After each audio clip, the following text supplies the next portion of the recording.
Hi folks, welcome to my Bit Retro Journal. I recently did a video on a speech synthesizer for the Timex Sinclair 1000 ZX81, and I sort of demoed it, not directly. I kind of showed how I was able to recover using Audacity. I was able to just load in the EightyOne emulator an audio file, and then convert it to a P file, and then use OTLA to optimize it for a fast load, and then load it in. That could basically read out 24 words.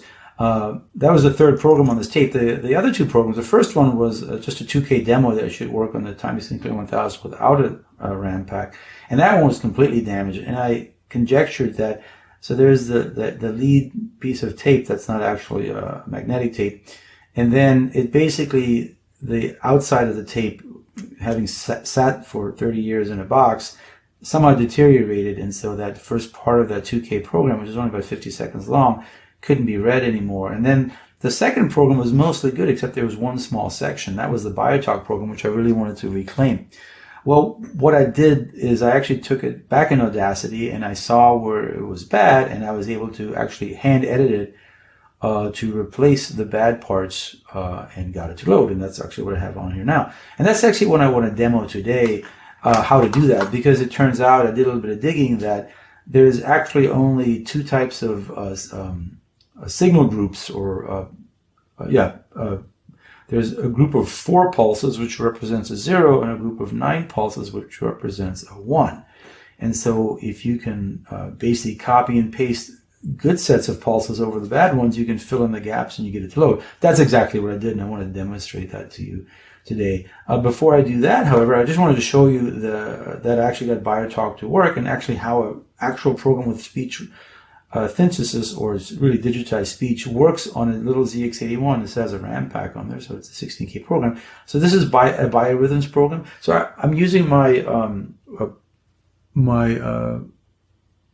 Windows PC to for the audio in, so it's going line in, and then I'm amplifying it. So when I unmute this, you're going to hear a buzz, because that's part of what's coming out of here. Don't know if there's a way to clean that up or not, but it's not that bad. So let me run this, and you'll hear how it speaks to you. Ready? So it wants me to enter birthday. I'm going to make something up, so I'll just go May 15th, let's say 1990. It's not my birthday, it's not anyone's that I know. Let's say it's July 4th. It's actually past July 4th, but let's say July 4th. So 7, 4, let's do next July 4th. How's that? So this is in the future. So hopefully this video will come out before 2022.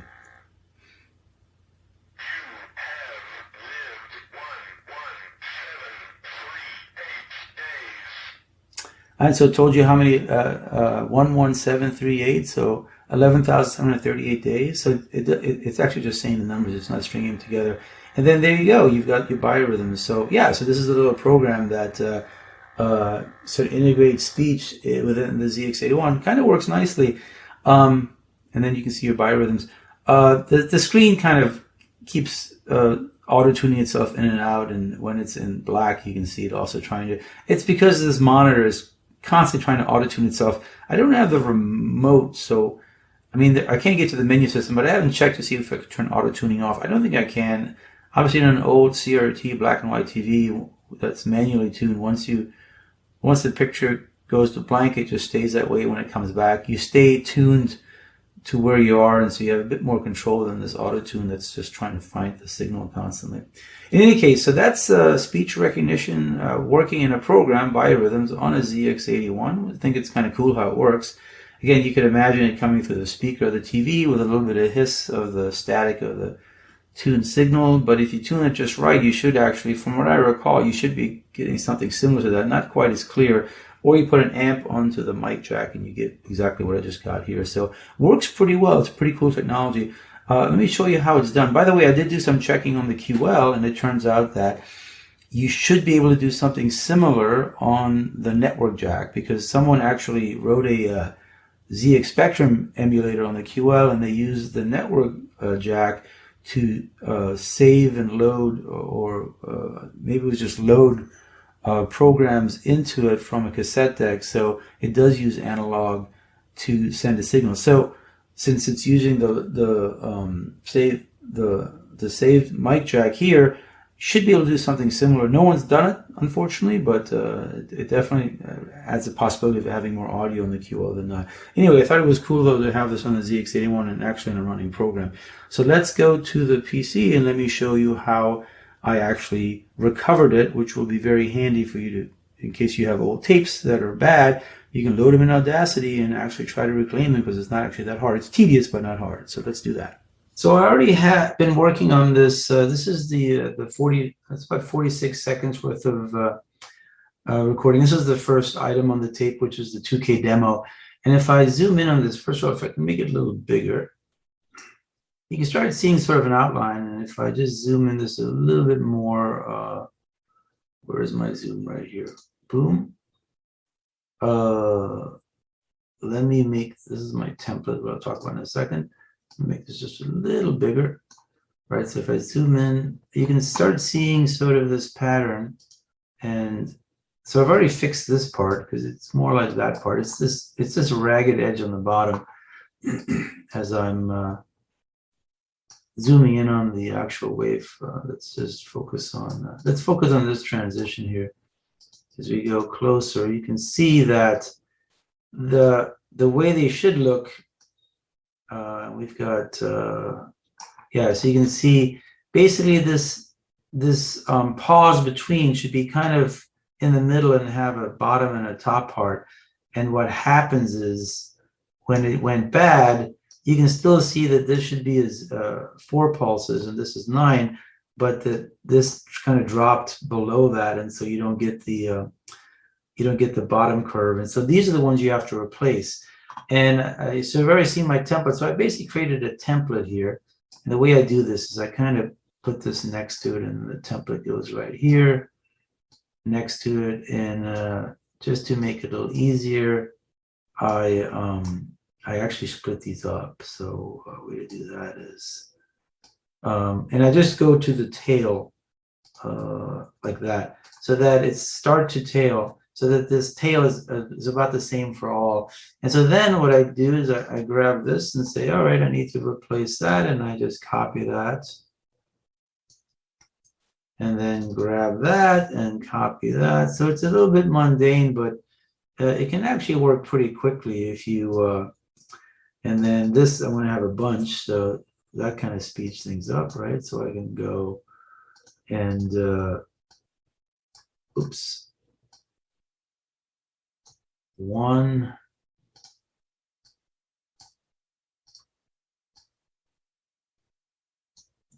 2,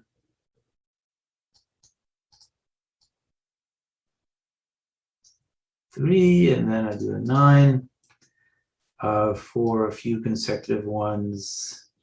And try not to add too much space, but you have a little bit of wiggle room. 1,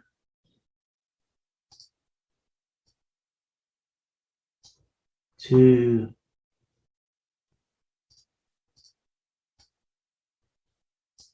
3, as you move forward into it.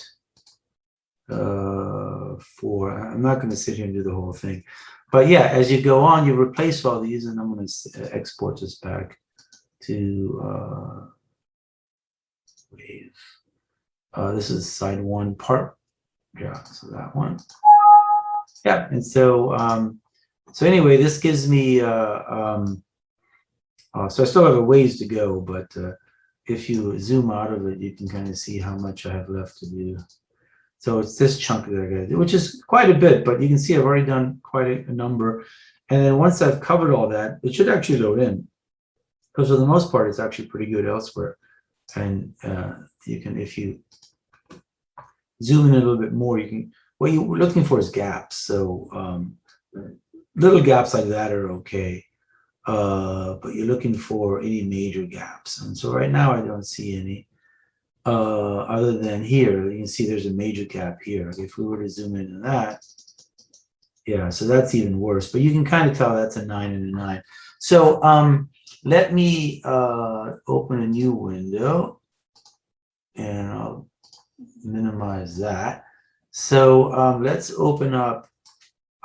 So this is the. So I'll show you how I would have done this originally. Before I do that, let me show you one other thing, and that is there's information. So my Prius Code.za tape storage, and it kind of talks a little bit about the Kansas City standard, which I kind of feel like the ZX81 is sort of following, because it talks about that there's a 0 representing 4 cycles and 1 8 cycles, and the ZX81 does 1 and 9, and it goes through the various cycles of ZX Spectrum and how it stores its information.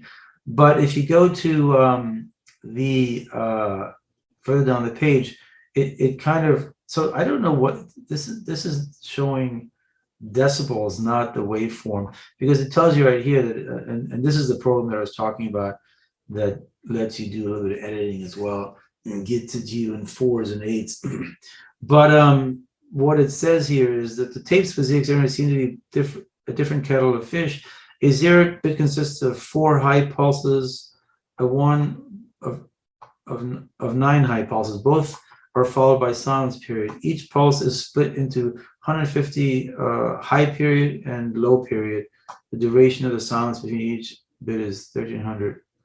The baud rate is 400 for a 0 filled area, down to 250 for a 1 filled area. Average medium transfer rate is probably 307 bauds per second. So yeah, so this is kind of what it's talking about with regard to the 9 versus 4. And the issue I'm having is that I don't get the bottom cycle, the bottom, the low period. And so that's what I need to fix. Okay, so, but let me fix the actual one. I've already shown it, but I can refix it. It's pretty easy. It didn't have that many places. So I'm going to import, and I have it sitting on my desktop. So this is the entire side A. That's what I showed last time. Let me expand this. I won't expand it. I can just shrink it. But let me show you what I'm talking about. I'm going to close this just to clean my windows up a little bit. And I really just want to have my template. And yeah, so it always, it recorded in stereo. So all I'm going to do is just split the stereo tracking, because I only need to have 1, 1, 2, 3, 4, 5, 6, 7, 8, 9. This was, actually just realized, is there a gap in between here? There is a gap.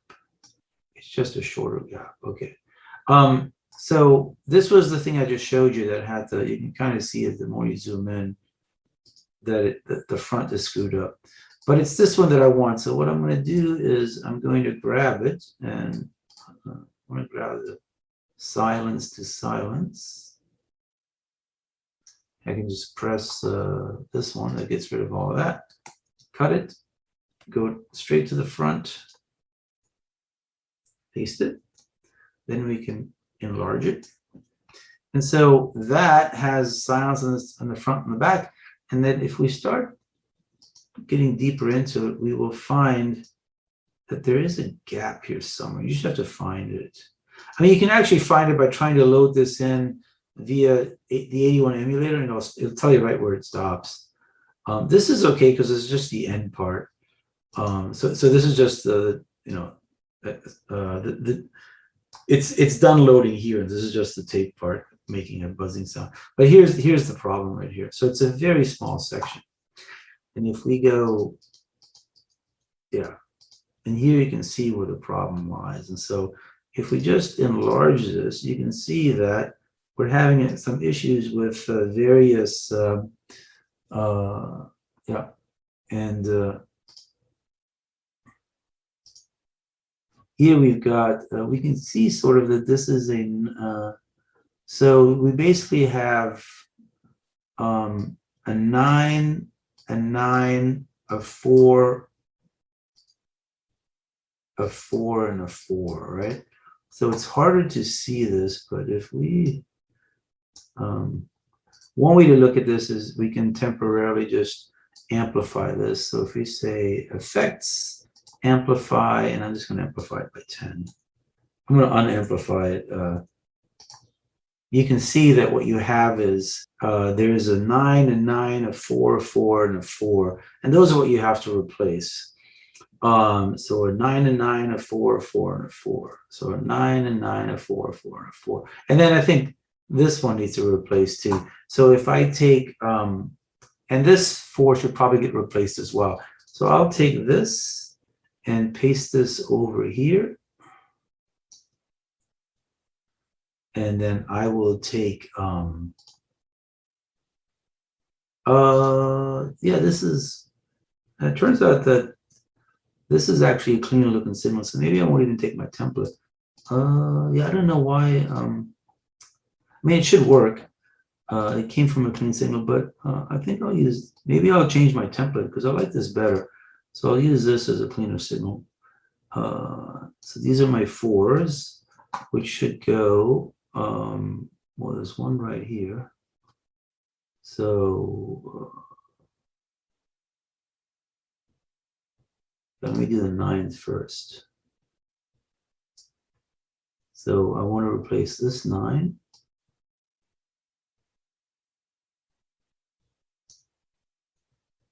And then we're going to replace this 9. And then I want to replace that 9. And then I have 4s left, so let me just pick a good 4. I think this is a good 4. And I'm going to replace, so it looks like it starts here. There's a 4. You want to kind of go to the next 4. 4. And then there's another 4 here. And probably a little bit too spread out. So here we go. And then you have a 9 that you should, I'm using. That's my template 9. Let's give it a little less here. You don't want to stretch this out too much, but you can see that I can probably go from here to here and get back to each front 9. Yeah, there you go. So that fills it in nicely. So these should all work. And I'm going to export this as a WAV file, and I'm going to call it side 1. This is 2, and save it. Okay. So yeah, the reason I didn't use these is because you can see these. I mean, it gives you the high signal, but if for whatever reason I zoom in further, on this. Where's my zoom in? Oh, it's right down here. Yeah, it does dip down a little bit. This was the signal. I was just trying to use the same signal. This was from the 2K program, but yeah, trying to keep it as similar as possible. I think these are cleaner curves, so I don't know. I might have to restart my for the 2K program. I might replace it with the cleaner curves here because this seems like it looks like what it should look like. Anyway, so let me. So I have side 1. Part 2, and so now I can use 81 again. I showed this last time. I'm going to do the wave loader. I'm going to let me just make sure it's new. I'm going to load this one. Okay, and so now what I need to find is right the hat. So I need to increase that, and then make sure this is. Give this enough height and bring this down some. And yeah, this is below everything. And if this can hit every part of it, you just don't want it to. Yeah, so let's see if this will load. So again, you want to have your, when you digitize this as a digital signal, what ends up happening is these are square waves And then this is just a straight line on the bottom. And so, yeah, this is why you want this to kind of not fall above or below. And I think this is all working out. So we're going to start it, get rid of some of the, there it goes. Yeah, we're going to start it right here, and we're gonna just say load. There it goes. And I will fast, this is 404 seconds. I will fast forward over this.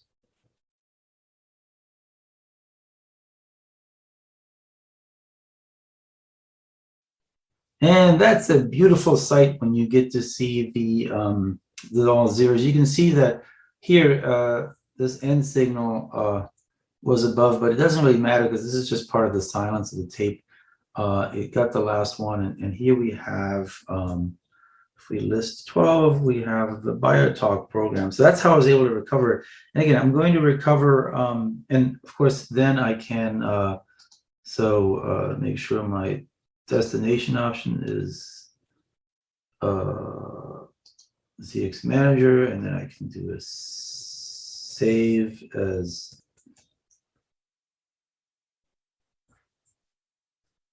do that. And then if I open up the tape manager, I can literally save this. I'm gonna hit the save button as a P file and just call it BIOTALK.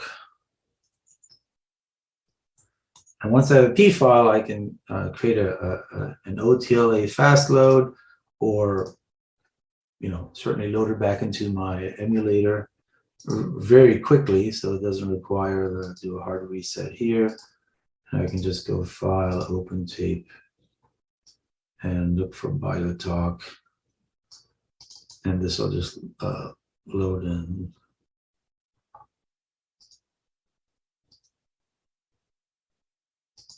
Open. Load.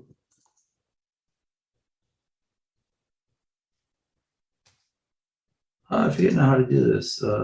Tape source. Oh, no, it's tape manager. Tape manager, BIOTALK. Oh. And just do a load.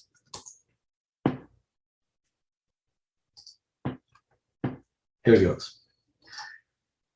And then it's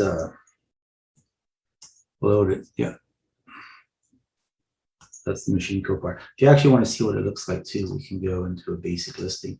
And you can see that, yeah, this has a lot of machine code. And only the very end is the BIOTALK program. And all the stuff's got to be the digitized audio for what it has to say. And this beginning part's probably the machine code program. So I will be recovering everything else and have all 9 libraries, the BIOTALK program and the 2K demo. Again, I'll figure out whether I can make that public or not. I don't want to break any rules, but I'll see if that can be shared or not. But anyway, I'll end there today. So you can actually, I'll say one more thing. This is not just for the ZX81. This could work for the Spectrum as well as Commodore 64 or other tape loading software. As long as you can figure out what the pattern is, then in Audacity, you can just cut and paste and repeat it, because a lot of them are going to have similar patterns. It was easy for the ZX81. I don't know what the Commodore 64 pattern uses, but I'm sure it can be discovered just as easily. Okay, so I'll end there, and again, I'll see you next time.